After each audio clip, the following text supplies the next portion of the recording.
It's the human element is still going to be necessary in a world of AI. There are going to be outliers and challenges that you're going to see in different recommendations where having that individual that has experience, understands in the field to be able to interpret the data correctly is absolutely correct.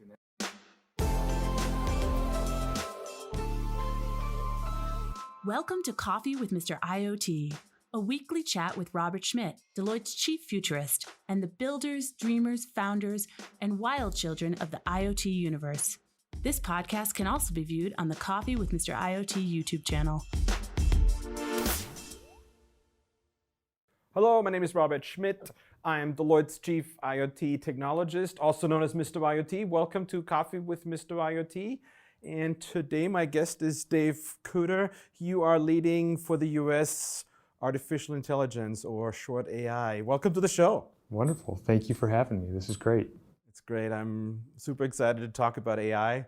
I went to a Singularity University event and Ray Kurzweil said, now is the time for AI. Do you agree with that? Yeah, it is everywhere and omnipresent in all of our conversations across all of our domains, across all of our clients at all levels of the organization. We're having conversations there, and that's actually what's been fantastic about it. It's coming, demand and questions are coming from everywhere. So help us talk about what does that mean for the consumer? What does it mean for the worker? Give me a few examples of where we see AI today.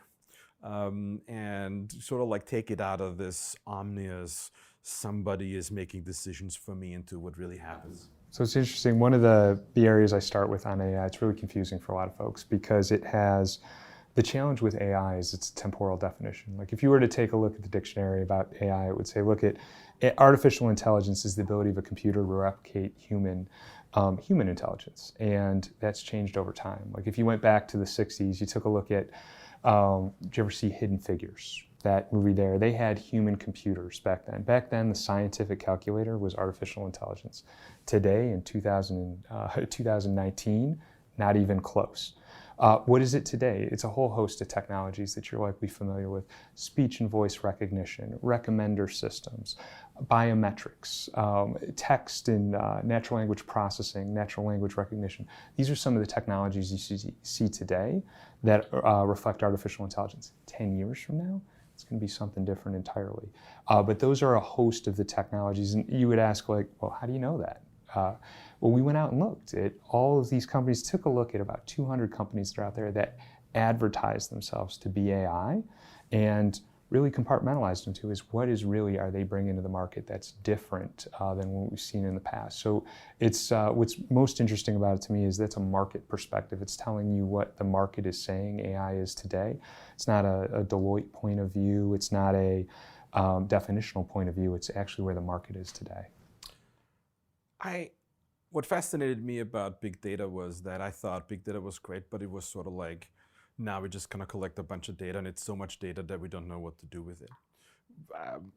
What my vision or what my dream is that AI actually helps us find the meaningful data in big data. Is that a fair kind of summary, or is it a good way to think about it?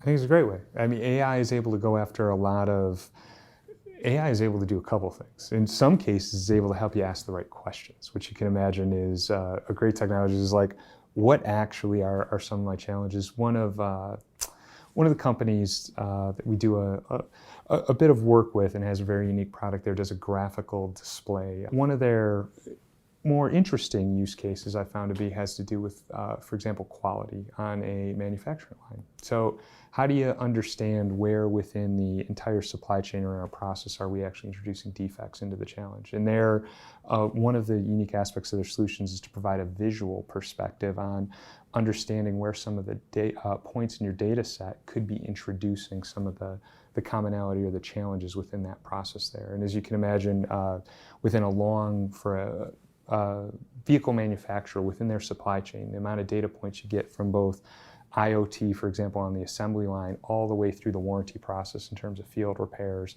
and the amount of data that's involved there to draw those conclusions is pretty significant. So that's where asking the questions and then actually dealing with the data up front provides immense opportunity for a lot of our clients. It's fascinating. You took my question actually and made it not even about the answer, you made it about the question. It's sort of like, yes, we're having so much more data now. We're collecting data through sensors, me and us in IoT, we want to put more sensors on things. But you're saying it's not even about having the answers to the question, it's actually asking the right question. Absolutely. It's one of the interesting things. One of the we're doing a hackathon. And what's so interesting about the volume of data we're going to be taking a look at there, one of the major benefits our clients can get from us there is actually not our folks working through problems. It's the exposure to a broad, diverse set of individuals asking a variety of different questions to understand how to improve performance. So I guess when you take a look at how do you improve the performance of, be it an NBA team or an NFL team, the question that a lot of folks are struggling with is, what is actually the right question? What do I actually have to do? And the exposure to those individuals that have the ability to work with the data, I think, is one of the largest opportunities they have. It's about asking the right question and getting access to the folks that are going to do that. I just had this flash. It's so funny. I was thinking, whose job is it to ask the right question? When I'm in a room, I always thought that, well, I still think that one of the big benefits I bring, and us as consultants bring, is we bring an outside view. We ask questions that haven't been asked before. Are they becoming consultants to us? Is AI becoming a consultant to us in a way that it asks the question that haven't been asked before? I think it's a fair way of looking at it. I guess when you think about asking the right questions, when you think of the old metaphor for consulting would be your doctor. That's one of the most valuable things that your doctor's providing is the diagnosis of the condition, and asking the right questions about what you've been through and what's been exposed to. That's one of the things you get. And AI has the ability to come at problems from different angles that you haven't seen before. It's the opportunity to present to you different areas or angles of attack, perhaps, that you're taking a look at to different problems, to offer up unique and valuable solutions. When you think of all the AI going on in the medical field, that's one of the reasons it's an extremely hot area in the area of diagnosis, because how can we actually come after treatments, disease identification in different ways, not just from an efficiency perspective, but really moving the needle on effectiveness of identifying the right path forward. So I'm like, I want to get to some of the technology stuff, but I want to just dive into this one more time in terms of like change management. I read an article about how executive management really struggles with the amount of data, because they might get a data set that tells them one answer, but their manager that's been sitting in this job for 25, 30 years tells them something different, and it's much easier to trust that person I've trusted all along than the data. How do organizations deal with these new questions that come out of artificial intelligence? How is the acceptance of this? Do we see a lot of change management in this? It's an interesting question, and I think one of our perspectives as a firm more broadly, but one of the things I think a lot of companies are struggling to adopt is it's the human element is still going to be necessary in a world of AI. There are going to be outliers and challenges that you're going to see in different recommendations. We're having that individual that has experience, understands in the field, to be able to interpret the data correctly is absolutely correct. And that's where one of the biggest benefit areas that we see in AI is going after, I tend to think of it as top line or the non-cost reduction areas, where a lot of focus today is on AI business cases as it relates to cost. Why? Because it's the easiest way to quantify a business case. You can go to it. Where's the biggest opportunity? In the areas like risk, effectiveness, revenue, top line, where it's the opening of the business case is absolutely, why wouldn't I keep some of these professionals that are involved, absolutely involved, because the cost of a mistake is 10x the cost of the efficiency there. And the business case absolutely supports it of what you're going after. And I think that's the trade-off a lot of organizations are going after, of trying to sort through on the use case level. Am I going after cost, or am I going after a fundamentally different use case that I want to apply AI to? Give me a client example that we can talk about, something interesting we've done in the space of AI. What was the problem? How did AI help? Where did they take it? So I'll take one we have used for a while, and we do a ton of work with here in the in the U.S. And I would say it's been going on for a long time. A lot of folks find insurance, for example, to be a bit old hat. They've been one of the largest possessors of data. It's interesting when you say data science. A lot of the running joke in insurance is we've had data science for decades. They're called actuaries. Exactly. But it's new and it's kind of germane to that field. But I always thought of insurance as statistics, not so much data science. Is that true? The difference there is now how you're starting to apply it. When you're talking about statistics related to mortality, morbidity, makes sense. But now when you're starting to leverage, for example, natural language processing to bring additional data from... No, absolutely. My dad was in insurance for his life, so I got to hear about insurance and mortality rates for my whole entire youth growing up. So no, I mean, it's a great question. And a lot of, like, the differential between AI and between analytics absolutely becomes a bit of a gray area or blurry line for folks. But like, where would it be in this area? When you start taking a look at electronic medical records, and a lot of that information comes in text. So the ability to interpret natural language to get to data that you can actually start to incorporate into your models around morbidity and mortality of whether somebody's going to die or those levels that is the AI being added to many traditional processes. And so with this client, what have we done and what have they done? With many of our clients, we use a lot of, or do a lot of work related to predicting the riskiness of assets, or going above and beyond where traditional actuarial science would go, is bringing in different data sets to those areas. And where clients struggle with there is you have your traditional actuarial work, so how do you go above and beyond it? And where we have found a bit of a niche in the field has to do with the area of small business insurance would be an example. And why is that? In the small business area, you have a ton of uniqueness as it relates to each individual business. When you talk about a barber, when you talk about a small restaurant, each one of those are fundamentally different. A lot of your actuarial projections at the high level can make a lot of sense, but now when you get down to the individual level, you start talking about a lot of one-off differentials that make different small businesses better or worse risks. And where we apply AI there is to help you make a better recommendation on, does this risk make sense to take on, and how does it make sense to price that risk fairly based on the riskiness of the asset. We do a tremendous amount of work there for insurance companies across the United States in that area. It's been tremendously effective for us. So what happens then? You look at data, you analyze, and you find out that certain characteristics of certain small businesses give you better indications of how risky it is. So you'd lower the premium for the less risky, and then you raise the premium of the more risky? You raise the premium for the more risky. That's exactly how you do it. So if I make this very personal, then someone who isn't as fit as you, like me, does that mean I should pay more health insurance?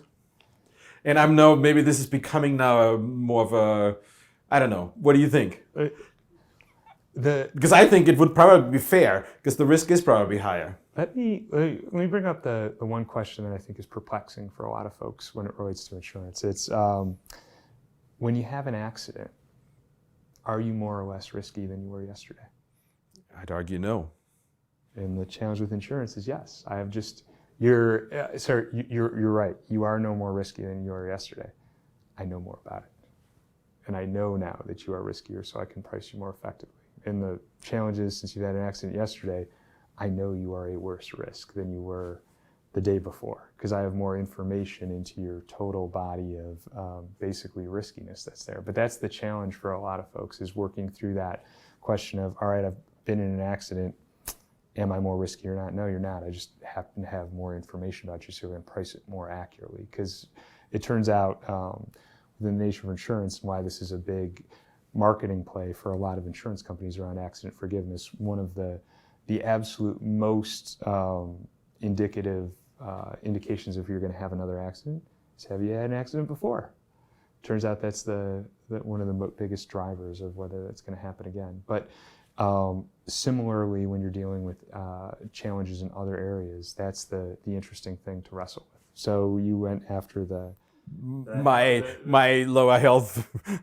Now, who pays? I guess that's one of the health insurance is a tricky topic anyhow, as it is. We're moving off of it, but this is the fundamental thing. What I love about insurance, the purpose of insurance is to allow collective risk for that area. And what I love about that industry in general is you don't think about it oftentimes, but like society almost couldn't function without insurance. You wouldn't be able to buy a house without insurance. Why? Because nobody would insure a mortgage if you actually didn't have collective insurance to go buy. And health insurance is another area where you've got different objectives that you're trying to look at there, and how much some of that actually gets out of the business side and is a little bit more, as you can tell. It's in popular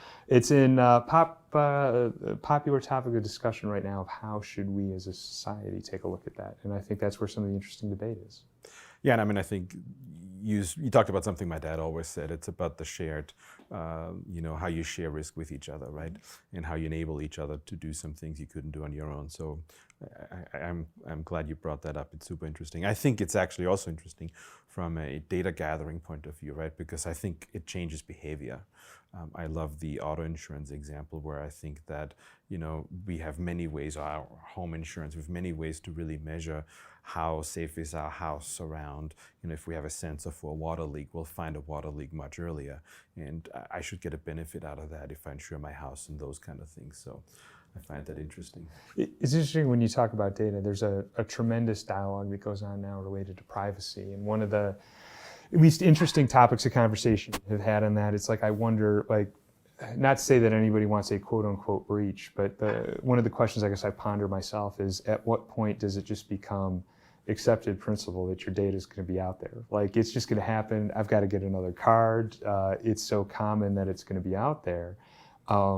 Even on the security side, it's interesting. I find some of the topics right now are less about breach, which doesn't mean companies aren't trying to protect it. It's more about protecting your IP. It's about more on the nation state level is where some of the conversations are around protecting information, where a lot of focus is right now, versus other areas. And that's where the privacy dimension is an interesting evolving topic, and how much are consumers, how much are you and I willing to actually get up in terms of for a discount or for some other benefit that's going to be offered to myself. And that's, I'd say that battle, if it's a battle, so to speak, is being fought each and every day related to on the commercial marketplace as it relates to your data.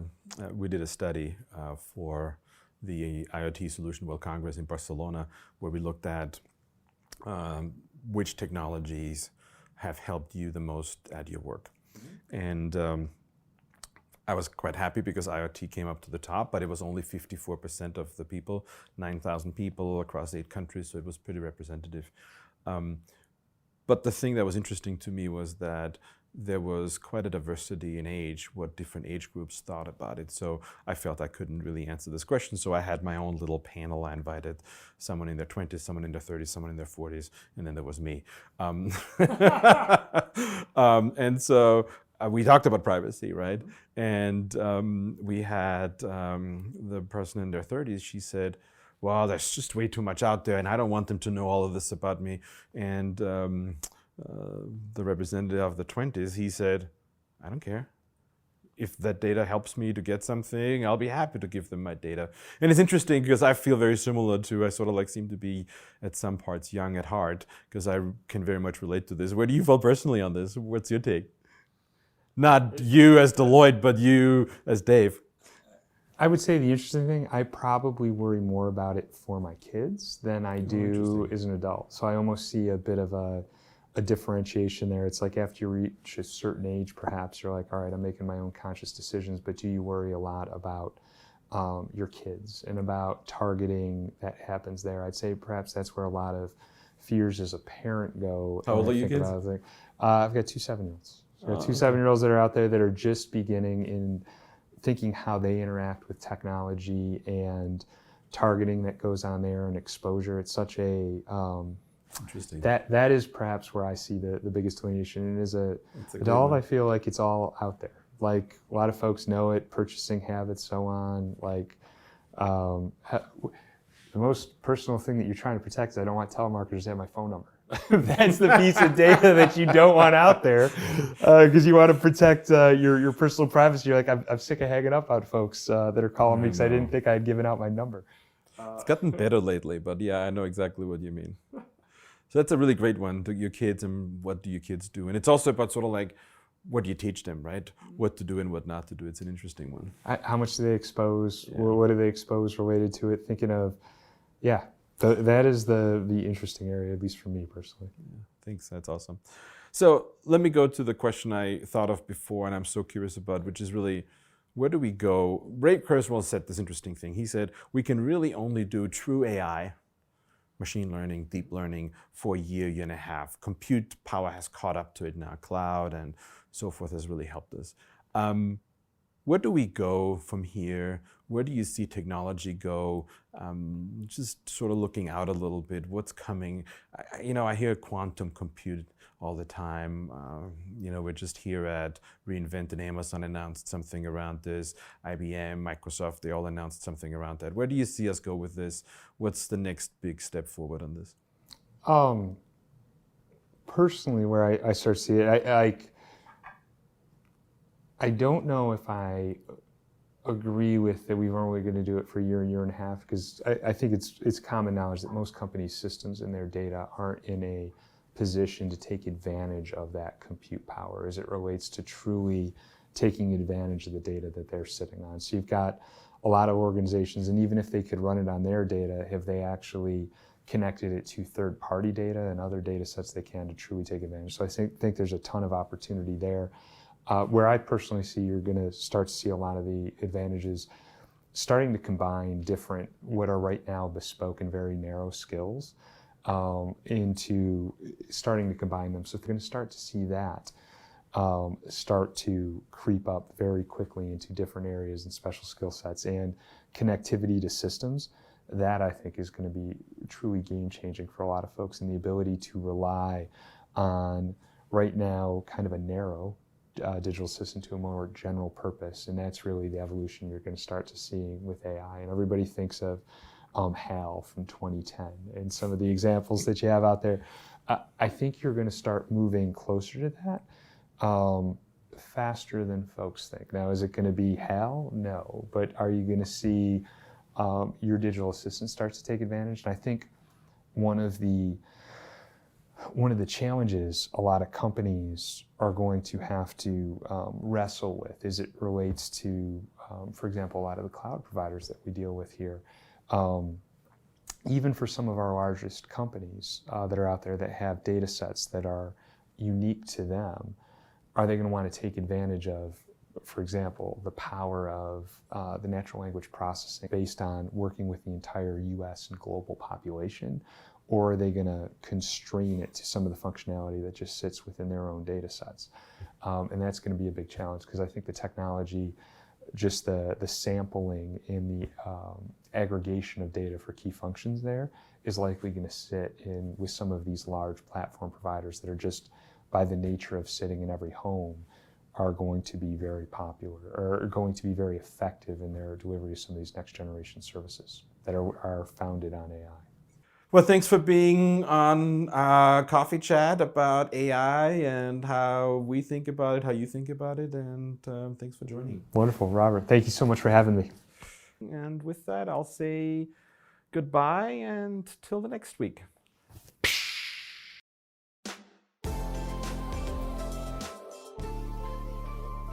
Thanks for listening to Coffee with Mr. IoT. To subscribe or to listen to more episodes, search for Coffee with Mr. IoT in your favorite podcatcher, or find us online at Deloitte.com/US/Coffee with Mr. IoT. To watch the video version of our show, go to YouTube and search Coffee with Mr. IoT.